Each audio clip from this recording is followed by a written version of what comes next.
tarde. Eu queria começar por agradecer à organização por ter organizado esse evento aqui. Está realmente impressionante. E principalmente a Cris, eu queria agradecer, que é uma pessoa que eu conheço há muito tempo. A gente trabalhou junto no laboratório de imunologia do INCOR. Eu saí de lá em 2006 e eu digo isso não só para mostrar quanto tempo eu conheço a Cris, mas também em 2006 foi a última vez que eu dei uma palestra em português. Então, vocês vão me desculpar se eu falar alguma palavra estranha. No nosso laboratório, a gente trabalha com anticorpos e com essa estrutura que se chama Centro Germinativo, que é um lugar onde os anticorpos evoluem e sua função aumenta e se tornam melhores em neutralizar os invasores no corpo humano. O anticorpo, eu acho que muitos devem saber aqui, mas só para relembrar, são essas proteínas que a gente tem no sangue e em outros fluidos do corpo, que tem mais ou menos esse formato de Y. As duas pontas do Y aqui, elas se ligam a antígenos, que são qualquer coisa que invade o corpo e que é neutralizado por esse anticorpo. Eu acho o papel mais importante, que todo mundo conhece, dos anticorpos, é proteger a gente contra doenças. Então, se a gente pega sarampo uma vez, a gente não vai pegar de novo, porque a primeira infecção faz com que a gente gere anticorpos anti-sarampo, e quando o vírus entra no organismo de novo, ele é neutralizado e a gente não fica doente. Esse sistema pode ser cooptado por vacinas. Por exemplo, a vacina, a gente engana o sistema imune para ele pensar que já teve sarampo, e quando o vírus de verdade vem, ele não causa doença, porque a gente está vacinado. Nem tudo são rosas com anticorpos, eles também podem causar doenças, principalmente alergia, que é uma coisa que muita gente sofre aqui nos Estados Unidos e também no Brasil, asma, por exemplo. Mas também, em casos mais raros, doenças autoimunes, como lúpus e alguns tipos de artrite, que são causadas por anticorpos atacando proteínas do corpo humano, do hospedeiro, né? Além disso, os anticorpos são ferramentas muito úteis na biotecnologia. Todo mundo que tem um laboratório de biologia usa anticorpos como ferramentas por causa dessa habilidade deles de detectar umas moléculas e não outras. E também o que essa capa da Science da semana passada está destacando é que agora o uso de anticorpos como farmacêuticos, como drogas para ativar o sistema imune para lutar contra tumores, é uma coisa que está aparecendo muito forte agora e com muita promessa de aplicação clínica. Os anticorpos, eles têm essa propriedade interessante, que é que eles se ligam em muitas coisas diferentes. Então, por exemplo, eles podem se ligar num vírus para neutralizar, essa é a função mais conhecida dele. Por exemplo, essa é a proteína da cápsula do vírus da dengue, o anticorpo gruda aqui e não permite que o vírus infecte a célula-alvo. Mas também eles podem se ligar em qualquer outra coisa, não tem necessariamente que ser um invasor. Por exemplo, no nosso laboratório a gente trabalha muito com a proteína do ovo, ovalbumina, e a gente consegue gerar anticorpos anti-ovalbumina. Eu não sei se numa galinha a gente consegue, mas pelo menos no camundongo que a gente usa dá para gerar facilmente esses anticorpos aqui. Não precisa ser proteína, a gente também consegue fazer anticorpos contra DNA. E não só contra substâncias naturais, como também contra qualquer coisa.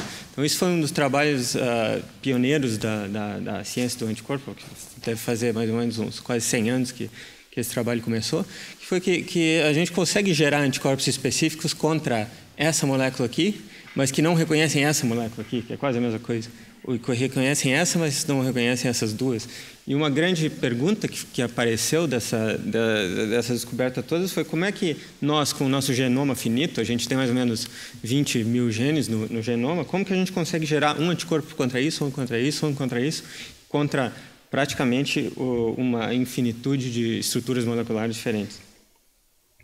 Isso ocupou a cabeça dos imunologistas por muitos anos, e a resposta é mais ou menos alguma coisa assim.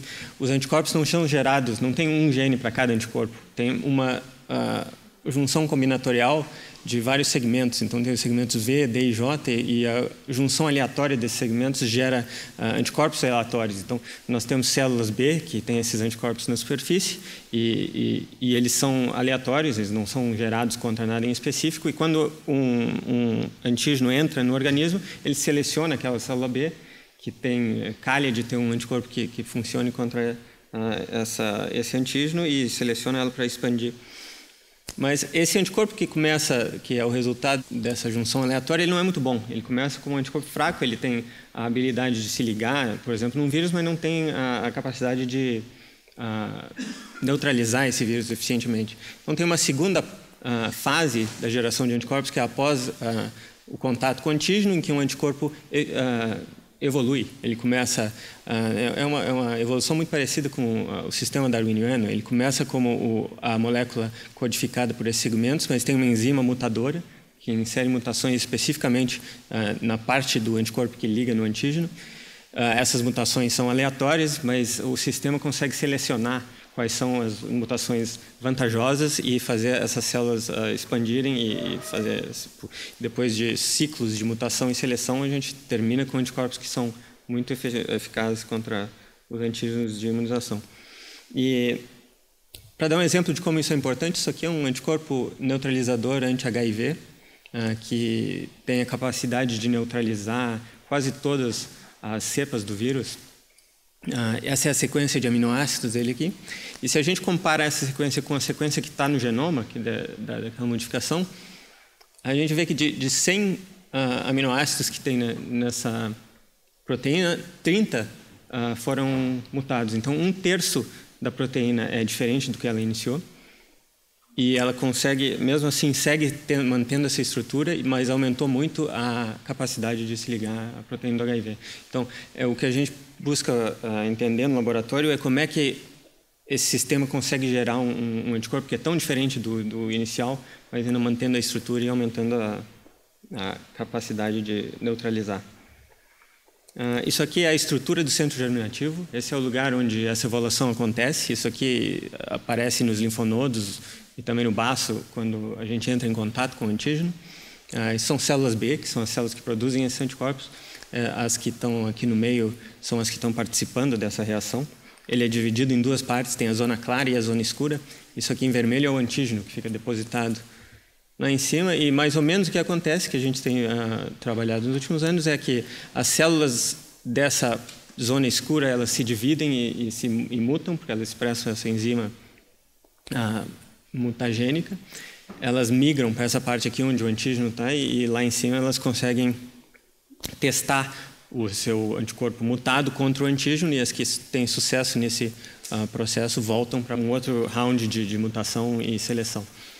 Então, isso é um processo muito dinâmico. A célula sobe, a célula desce, e a gente quer entender isso melhor. Para isso, a gente usa uma técnica que se chama microscopia intravital two-photon. E o que é interessante sobre essa técnica é que a gente consegue fazer microscopia no animal vivo. Então, a gente consegue observar o movimento das células dentro do linfonodo intacto enquanto elas estão fazendo essa dança do centro germinativo.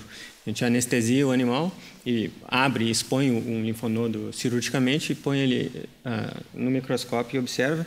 E, em vez de ver uma imagem parada como essa aqui, a gente vê mais ou menos isso aqui. Isso aqui é um camundongo que se chama confete, é um camundongo geneticamente alterado, em que cada célula escolhe uma cor e fica com ele. Então, e a ideia nossa é o seguinte, que olhar as coisas em movimento é muito melhor do que olhar as coisas paradas. Então, eu trouxe um exemplo, já que a gente está no simpósio brasileiro aqui.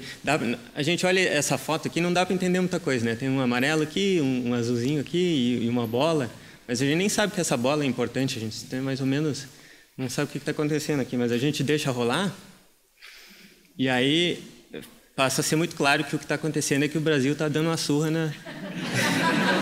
na Itália. Então, Pois é, mas a ideia é mais ou menos essa. Então, a gente usa isso para tentar entender melhor quais são as regras do jogo do centro germinativo e como é que isso afeta a evolução do anticorpo. Eu vou agora passar rapidamente por algumas das técnicas que a gente usa no laboratório e para ilustrar como esse tipo de microscopia é útil para o nosso estudo. Um modelo que a gente tem desenvolvido nos últimos anos é um modelo de fotoativação. Isso é um camundongo geneticamente alterado que expressa uma proteína fotoativável, que ela é uma proteína que ela não tem cor fluorescente, mas ela se torna verde depois que a gente irradia ela com o microscópio, com um laser de uma certa comprimento de onda.